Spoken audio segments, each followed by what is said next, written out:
In this edition of the Morse Code, I'm going to go a little different, show you some of the guts of the house. I know I said on the outside tour that we had a 100 amp electric panel, but it's 200 amp. I always get those numbers confused. But this is a brand new service. This is the best. This is the top of the line. This is what you're going to do if you get an electrician in here. 200 amp service, lots of breakers for all the circuits in the house, plus additional space in the box. When you are looking at a prospective flip, this is one of the things you want to look at. You want at least 100 amp service. If it's 60 amp service, you're not going to be able to run in-window air conditioners. You're not going to be able to run your microwave oven at the same time you're running the vacuum cleaner. It'll trip breakers.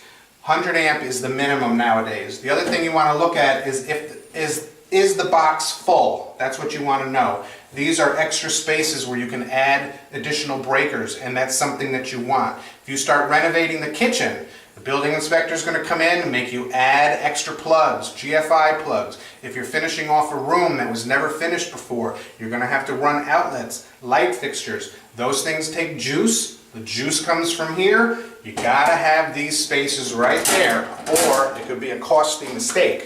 Another costly mistake people never seem to realize, this stuff right here, that's asbestos. That's a no-no. Any home inspector that comes in with a prospective buyer is going to see that this is asbestos and recommend that it be removed. Me as the homeowner, if I know that there's asbestos in the property, I have to disclose that. It's required by state law.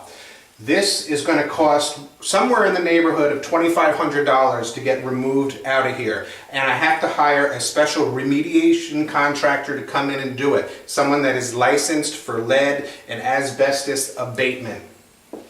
This is going to remain as the utility side of the basement.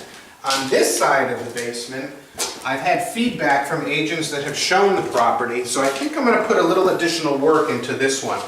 We just sprayed out the foundation. One of the things that I like to do, it makes the basement seem so much cleaner. You know how wimpy women are. They come down into a dirty basement and they get scared and they don't want to come down here and do their laundry. So I like to spray everything out. The feedback has been, if this space was finished, I would have already sold the house. So I think I'm going to do another coat down here, something not quite so yellow. I'm going to throw down inexpensive carpet on the floor. And this bar is already existing, so I think I'm going to zhuzh this up a little bit with some paint, and then I'll bring some staging stuff down here. There's no heat, so it's not fully finished, but I can give the illusion that it's finished. Throw some bar stools here, put the carpet on the floor, put down a couch, throw up a fake plasma TV, a couple of little end tables, and now I've added substantial value to this house for a mere few $100s. And it may be exactly what I need to do to get the place sold.